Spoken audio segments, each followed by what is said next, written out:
picture book writers. I'm Pam Calvert, author of many children's picture books and stories. And welcome! It's Picture Book University. Every single week, we're going to be discussing different topics just to help you get on the road to realizing your dreams of seeing your book on the shelves of a library, or better yet, in the hands of a child. Okay, so for today's topic, we're going to be talking about 6 newbie mistakes and how to avoid them. I decided, we would just take 6 of them, even though we could pretty much do, I'd say 30. So we're going to focus on these 6 because these are the 6 that stand out to me the most. Now, I counted the other day and I get close to 150 manuscripts every single year that I have to consider and review. And that's because I have a critique business, I'm a mentor, so I have like 50 to 75 manuscripts to go through on that.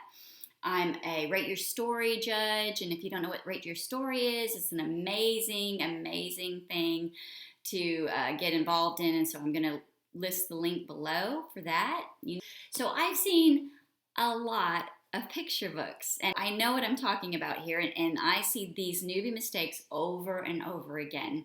And when your manuscript has these mistakes and they come into an agent or an editor, let me just say, you can see really quick whether or not you know what you're doing by just the first page. And if they see any of this stuff going on, you're going into the recycling bin.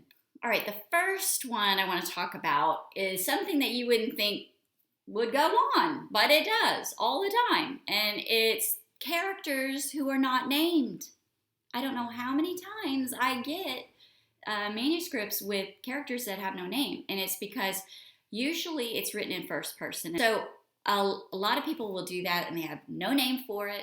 Grandma and Grandpa might be there and they're not even calling little Johnny because he just doesn't have a name. I don't get it. Or it'll be a duck, a pig, a frog, and they aren't named either. And I know there are picture books out there. Doreen Cronin does them well, where they don't need a name, But those characters have such character a part of them that it distinguishes her dog and duck from somebody else's dog and duck. But personally, I would name that character if I were you, especially when you're trying to get your foot in the door. So name your character. All right, the next one is little to no conflict. There are so many manuscripts that I get where there's nothing going on. They just travel to some little meadow somewhere and they see the flitting birds and the I don't know, it's just the deer and the antelope flitting along, and it doesn't go anywhere, it doesn't do anything, and there's absolutely no conflict. Or little Johnny is just going about his day, brushing his teeth. He sees, his kids at school, he high-fives them, and then he goes home and goes to bed. What happened?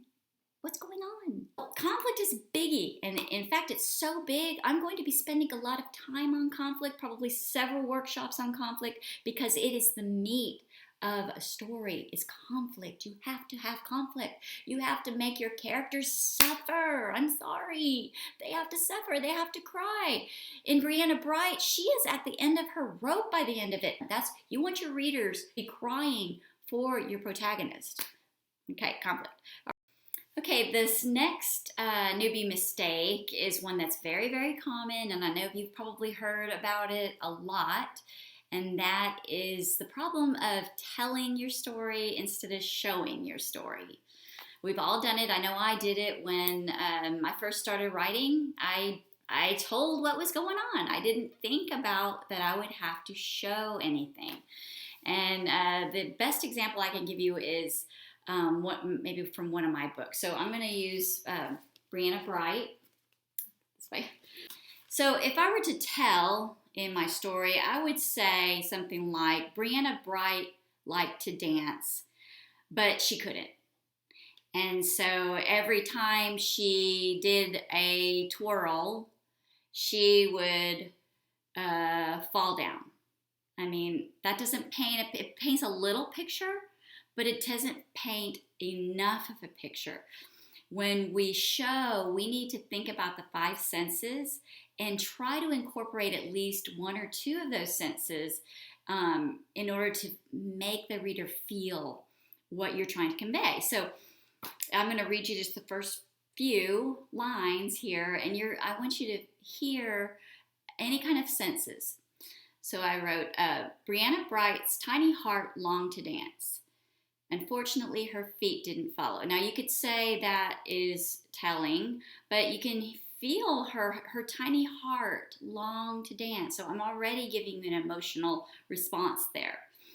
Okay, and then I go on and it says, when practicing, she pranced and piqued and pivoted right into the palace pool. And then I wrote ploink. So I'm giving a sound word, and you can almost see the splashing going on. And I also showed you all of these different words. She pranced and piqued and pivoted. And then the next is she plied onto her pet poodle, Pixie. And so it goes on, and it shows her dancing.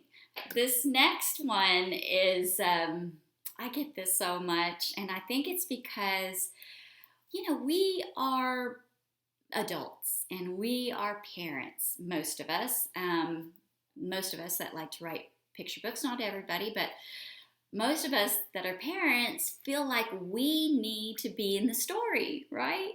So one of the biggest no-nos that I get is the parent in the story is solving the problem for the little kid.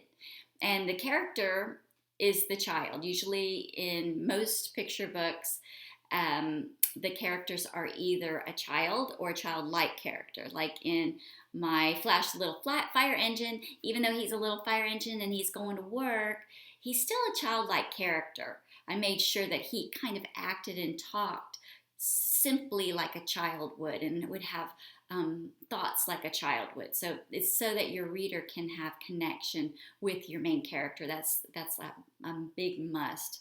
So a lot of the manuscripts that I've been getting is that parent is not only too present in the story, but they're actually just handing out the solution to the kid. And we cannot have that. We have to have the child solving the problem. And even though that's not reality, that's how we do it in picture books, because fiction is like the key to a child's heart. They really connect with characters. And if that character is empowering them to feel like they can do it, then that's what we as authors are trying to help children do. And that's how they grow and learn. Okay, the next one is kind of funny, but I've been seeing a lot. It's called Talking Heads, and that's where there's nothing but dialogue. Little Johnny's talking, little Susie's talking, Johnny, Susie, and there's absolutely no action going on at all, except for in the little illustration notes. And I've been seeing this a lot, and I'm wondering, did some editor or agent or somebody, are they out there saying, oh, in order to shore up, word count, you need to just, put everything into an illustration note. And that is a no-no, because you are trying to put your best foot forward to an editor, and how can you do that when there's no writing? I mean, all it is just dialogue. And so you need to impress the editor or agent, and in order for you to do that, you have to do that with your words. The words are the ones that are going to get you through the door. All right, the last one is that you just don't have a picture book. You have a story. It might have a beginning, a middle, and an end, but it's just not a picture book. And how can you tell that? Well, one thing that's really good and easy is to look at your scene changes. You must have 16 different scene changes in order for it to be a picture book, because Most publishers use a standard of 32 pages in each one of their picture books. My picture books are either 32 pages or they're 40 pages, and that's the standard, and you can't have anything.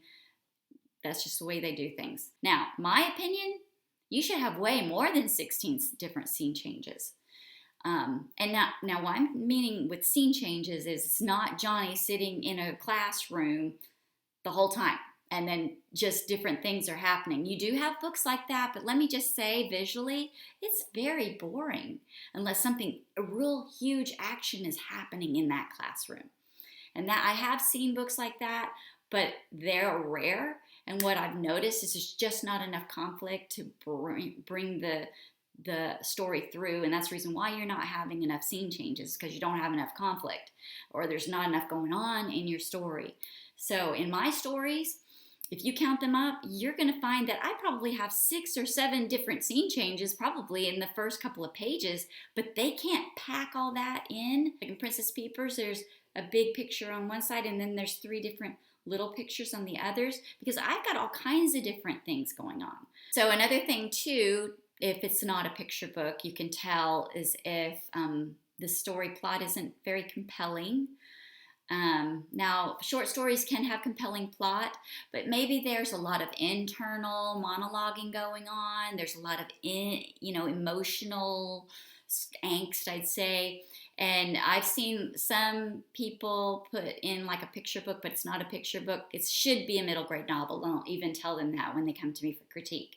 It's like, you've got so much here. This is too elevated for a picture book. This should be a novel. You need to expand it. Or there's just not enough going on. Maybe there's just, 10 scenes. Even though they're good and it's a great story, maybe it would be better suited for a magazine. And that's where I got published first, was in magazines. So now it's time for our assignment, because this is a workshop. We are going to have assignments every single week. And so I'm going to ask that you take your nice shiny whip and take a look at it and really look at each one of these things that I've talked about and see if you're committing any of these picture book crimes. And if you are, I need for you to revise. But before you revise, I want you to get 10 picture books. Now, I know in your area, probably the libraries are not open right now. And if they're not, I'm praying that you have some picture books at home. If you don't, you need to remedy that, because if you're going to be a picture book writer, you need to be a supporter of other picture book authors. Try to get a hold of some picture books so you can analyze them. And so I want you to go over and go through each and every one of these newbie mistakes and see how the author does the opposite. So like, what's the character's name of the picture book? And what sets them apart, Is it written in first person? Now, yeah, there are some that are written in first person. If it is, how do we know the name of the character? If they're just called Frog and Chicken and Pig, then how are they standing out from the other Frog, Chicken, and Pigs in the other books? See, I want you to count up how many conflict happens in the books. I can guarantee you will be shocked. Also, look at the number of scene changes. I want you to count how many scene changes there are. I also want you to count how many scene changes there could have been. Not every scene in the book is going to be illustrated. Sometimes that can't happen.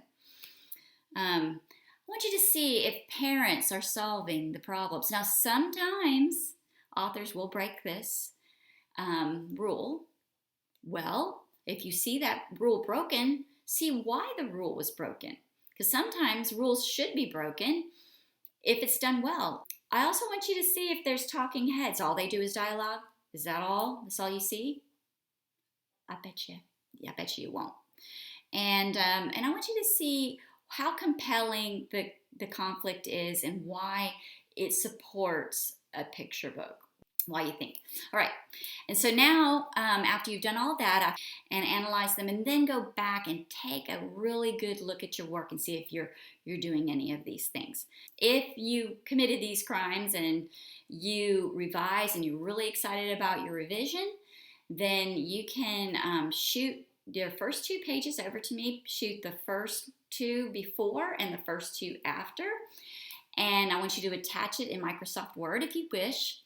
And what I'll do is I will pick a few from the manuscripts that I receive, and we'll talk about what you did right and what maybe you could work on. And I'm not going to be able to do everyone. If I get a whole bunch, if I don't get any, then we won't do it. So that's quite all right. But you can send it to pbuniversity@gmail.com, and I'm going to list that email below. Do not use my author email because that's reserved for my clients only, and for other stuff. But for Picture Book University, I want to use that email.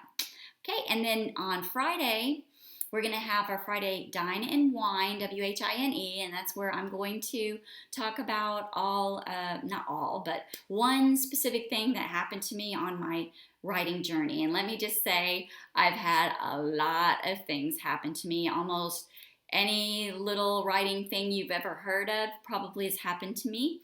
I've had some really,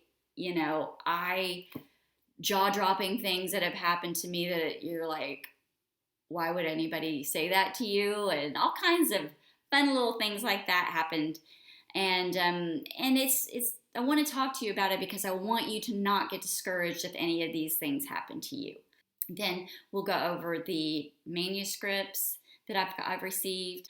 After that, I'll take any questions that you might have. Just list your questions down below, and I'll pick a few, and we'll go from there. All right, well, I hope to see you on Friday, and I hope you enjoyed it. And just remember to keep writing.